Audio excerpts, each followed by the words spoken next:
story time. Yes, Mike, rubbing it in. Shut up, Mike. Shut up, Mike. All right. Who would like to go first? Oh. The first time I met Kurt was at DragonCon, the 2017 DragonCon, the one that all the giant size team up people went to. And man, at that point, I wasn't doing anything with Kurt. Actually, really, until Wise and Nerdy, I didn't do anything with Kurt. I think I had been on one of the movie episodes that you guys used to do for what was that? Behind the Helicarrier. Yeah, one of the round tables. Breaking the panel. It was breaking the panel, you disrespectful child. God, I was hoping for a $5 payout right there. Nah. I'm making my money. But man, Kurt at that first DragonCon, he just was awesome. Like, it didn't matter what the composition of the group was. He meshed so well just because that was his personality. It didn't matter who he was talking to. He was so personable and had so much charisma and just is a straight up awesome dude that he fit in with everybody. And so that was my first impression of Kurt, and it's a pretty accurate impression of Kurt, in my opinion. First time I met Kurt in person was at 2017 DragonCon. And you know what Kurt really loves? It's beer. Before he started his hard 75 journey, which, by the way, I'm never exercising anymore. Right. To heck with that. The lesson I learned is stay fat and safe. But my guy, right? Before he got in shape, he was a big dude, and the Botch Boys had this really run down Airbnb, and we made Kurt sleep on the couch. But Kurt loved beer, and so we just planned on getting a couple cases and whatnot. And Kurt's like, you know what we should do is go out there and get a keg for the house so we always have beer on hand. And I was like, yeah, let's do that, man. Let's do that. I am all for this. And then unfortunately, Kurt's also from New England, and he got the worst possible beer in the Sam Adams Pumpkin Ale because that's what he loved drinking so much. And so look, don't get me wrong. I love a Sam Adams Pumpkin in October and November, right? And I like to have two of them. So this is high heat August, and I'm trying to slam this pumpkin beer. We didn't even get through half of the keg with 7 or 10 of us drinking out of it, right? And Kurt's just there the whole time pumping it and drinking it when everyone else is like, we're going out there to just buy cocktails, man, because I can't drink any more of this terrible beer. And Kurt's like, it's still good. I don't know why you guys don't want to have any of this, right? And so by the end of it, he took it down under halfway by just himself. And it was just like, geez Louise. And that we had a big party in that house with like 20-some people there, 30-some people there. She was 6 foot at the time. Oh, man, it was a mess of a house, but we all had such a good time. And good old Kurt convincing us to get a beer just so that he didn't have to go out there and get his own beer. He convinced us to get he just manipulated us to get the beer he wanted so he didn't have to go to the store while we're all getting, Miller Lights and PBRs. He's like, these idiot kids. I felt like I was in high school again being tricked by this freshman in college, right? Oh my God. That is a professional move right there. Oh my God. He was so tired all weekend though, because that year you guys were up until like 5 a.m. every morning. And he was down in the living room, like you said. I was happy that I got one of the rooms. Dennis and I shared a room, and I just put my air mattress, set it up. I'm like, all right, I'm sleeping Yeah, here. this is before Swan came down, Charles, because Chris Wisdom, he found a small storage closet, right? That He was like a sleeping in the closet. he put a mattress in there and built pillows up to block everything out. Yeah. I remember the house. I just don't remember who was there. Well, and that was when early version of Botched with a couple of everybody. They Austin went and John. Yeah, those two. That was And, the year Austin got drugged, and he was on Molly or whatever. Because that was 2016. Yeah. Was it? Yeah. Yeah, So, because I only came down for that Sunday. because Austin was dancing in the living room while Kurt was sleeping on the couch with music blasting. Because I remember Kurt telling me that story. He's like, I can't sleep at the botch house anymore because they stayed up till like 6 in the morning dancing and stuff. He didn't tell about the beer though. Yeah. Oh Put man. up Forging Winton there. The big one. All right. Yeah, Bean says, I remember my first time meeting Kurt at 2019 Dragon Con. He asked me how I felt about the Breaking the Panel show. Go on. Please tell us what you answered him. But then he didn't answer that question because at the time, I felt like nobody around all these more successful podcasters. Again, Bean, what do you mean at the time? Yeah, but please tell the rest of the story. But that's how Kurt was. He was, honestly, I'd like to think that's how all of us are. You got two hands. Stroke your own ego, my guy. I didn't say Travis, I'm going to do what Phil told me to do. Have I appeared on your show more than Kurt? Oh. No. No, you haven't. No, you haven't. Kurt's been on there twice. You've been on twice. Kurt's been on three times.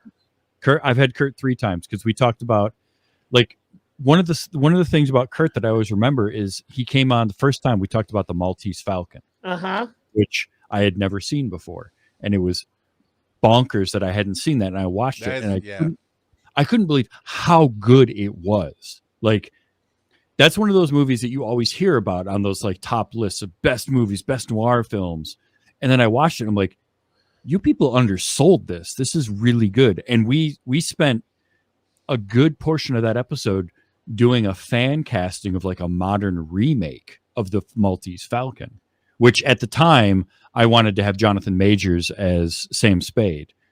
It maybe changed that a little bit since then. He's had some trouble, but I still feel like Jonathan Majors would have been a great choice to play that character. But that was the thing. Like Kurt and I just going back and forth talking about modern actors to play characters in this movie that was 80 years old at the time. And it was just so much fun to talk about. Also, Rami Malek as the Peter Lorre character. Because I'm sorry, he would be perfect. Side note, you need to have Tyra on your show because I think she would bring a very interesting movie and perspective. I've had her on once. I'll have her on again. At this point, I did not realize she'd been. Must have been before I started. Everybody here has been on, and Tyra's been on, and no, absolutely, everybody's welcome back. You guys are all great. I'm all right. Well, you and like her more than me. I don't know. Because we've got more Wes Anderson to go through. I know. I'm contractually obligated. I'm here just so I don't get fined. Well, I just have to figure out how emotionally devastated I am. Go pretty hard. Joe put on, Tyra says, I can't remember when I met Kurt, but he was on my AI panel in 2023. I remember wanting to cry when he sent me a children's story he wrote with AI. And that's the thing, because he was worried about that panel. But he knew exactly what he was going to do. He's like, I'm going to be the only person on that panel that's going to be pro AI. And you know what? I don't care. Bring it on. Yeah. I don't remember when I first met Kurt either. From the Helicarrier was the original show that Ibbott and I did that really took off. Well, I did some other stuff before that got me notoriety in the podcast world, but that show got a wide public audience. And Kurt started sending in stuff. That's kind of how he came into Ibbott and I's life, I believe, is just being in the chat room, contributing. And I remember one time going, who is this guy? Because all he really talked about in the chat was he's in a quartet and barbershop, this and that. I'm like, oh, that's cool. And then he used that show in the chat, because we always talked about the chat stuff during that show, to ask Emmett if Emmett would do a Coverville that's only barbershop quartets, or start a, no. It was, would Emmett start a show with him that was all barbershop quartet covers? I'm like, who the blank are you? That is a dumb, don't come at Emmett that way. But he was just that, you miss every shot you don't take. He came on when we transitioned from the original game from the Helicarrier to the second game that they made. He came on and was a regular on that with Ibbott and I. And was there? I can't remember if there was another time that he worked with Ibbott and I, but he was doing some good. That's what it was. He was doing some really good content on that second game. And so, Ibbott and I brought him as a regular, and that's just kind of how we started working. I remember sitting in my driveway over at the other old house in a mid-afternoon calling Kurt and telling him, hey, we'd like to have you on the show. And you would have thought I was Netflix offering him a 10-season deal. You know, he was just so excited, and I have never regretted a decision more. But no, that's not true. Are you sure, bud? Nah, I'm sitting right here. I'm sitting here thinking You're Tyler about Durden. I can't get rid of you. I'm sitting here thinking about that first Dragon Con that we did Wise and Nerdy at, and you had Kurt sit on the panel, and you trolled him so hard because you had him prep the intro to do it live. And then you played the version of the intro where Mike is saying it, and he just shot you the dirtiest look. Okay, he was just about to start talking. We need to, Joe. I'll try to do this tomorrow. We need to find the video of that because we were in the main room, so it was recorded and streamed, and see if I can just cut out that moment and zoom in on his face so everybody can watch that clip, and we'll put it out the places. Because yes, so that's the other thing. He's a planner. He does not like, which you wouldn't know it by Wise and Nerdy, but he does not like to just show up and wing it. He wants to know all this other stuff. So I kept saying, dude, you're just going to do the segment titles. Well, if you can send me something like, I sent it to you like a year ago and you recorded it all. You have the list. And it's not what it is now. It's not, is what do you love instead of nerding out. And it's some other things. Like, it's easy. I'm just going to tap you on the arm. You do the voiceover thing. It's the easiest thing I can think of. And so he irritated me with that because I'm not a planner, as Tyra will tell you. I love just to show up and bring chaos. I'm chaotic neutral, but you'd think I'm a little evil sometimes. And so, yeah, I absolutely told Joe, I am 100% going to put the pressure on him. I was like, get it right. You're doing the intro live. Okay, you want me to plan? Here's the plan. And I just cranked. I mean, I'm telling you, I laid on the pressure. And he was sweating. And the music keys up. About time he goes, oh, Mike's voice comes out of the speakers, and it was the best evil feeling I could ever have. It was so funny. Oh man, but it's okay. But yeah, we used to run this stream called the Bromigos of the Streampocalypse together. Oh, you guys got me back on that one. Oh, buddy. If you want to see four grown men argue about a video game as they play it and nobody's having fun, this would have been the most perfect stream for you. We would bring on guests and then torture them and not tell them that we all actually hate each other. And oh my God, Sea of Thieves, worst game. So hold on. Just because you don't know how to pick a lock and get out of the jail. You can't pick the lock in the jail. We put him in the brig for the entire stream. 3 hours, Joe. 3 hours. We invited him on to guess with us, and then Kurt came to me. He's like, it would be really funny if we brigged him for the entire stream so he doesn't get to play. And I said, oh my God, we're doing it. It's funny now. It's such a bad move. But so you all have to vote to brig, right? And he can't get out until we vote to take him out. And so we bring him in. We have him help us load this ship up, which takes like 20 minutes. And like I'm explaining the game to Charles and how it works. And like, you know, each person has this job that's specific to help the boat move on together. But then there's because Klotz, who doesn't want to tell anybody anything. And he's oh yelling my at God. Phil. And so we get everything ready and we all vote to brig. And we set sail as he's just complaining and cursing in the brig. And then right at the end of the stream, we set the boat on fire and we call it a night. There was a few times like, all right. So I'm like, I'm on camera. I don't turn around. I'm like, I'm pissed. I'm just sitting there bored. I'm not doing anything. I'm like pouting. They're, okay, we'll let you out. I get out for like 30 seconds and I'm walking off the ship and then boom, right back into the brig. It's like, oh, it was the worst. Oh man. And I swore to never go back to that show again.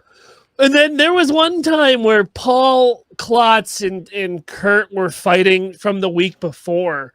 And so Kurt came up with the idea of doing anti-comedy the entire time because he knew it would annoy Paul so much. So like you would think if you're not having fun, why are we still doing these streams? That never dawned to us. Yeah. And so kind of like Norm Macdonald during the one of the Comedy Central roasts, he did the most terrible deadpan crappy comedy out there, knowing that each joke he said just dug the knife a little bit deeper into Paul's chest. And I couldn't be a happier little pig on that stream, man. I loved it. The Bro Migos of the Stream Apocalypse. What a crap show. It was the worst. It was the So anyway, this Sunday at 8 p.m., the Stream Apocalypse of the Bro Migos is returning. We will be playing Seas of Thieves. Check it out, 9 o'clock, twitch.tv/Bromigos. We're getting Slobin's last sail in before we set him off into the moon. So check that out. You want to hard pass? Okay. It's your loss. Yeah, no, my loss. Because if I go, hey, I'll fill in for Kurt. What are you gonna do? What are you gonna do? Put me in the brig. We have an opening for you. I've got a show to record that night, but I'll show up after. Yeah, you're more than welcome to join us, Charles. No, I don't think Kurt's gonna mind. You're gonna yell, it's what Kurt would have wanted. You'd be right. So, not walking into that. Oh my God. All right.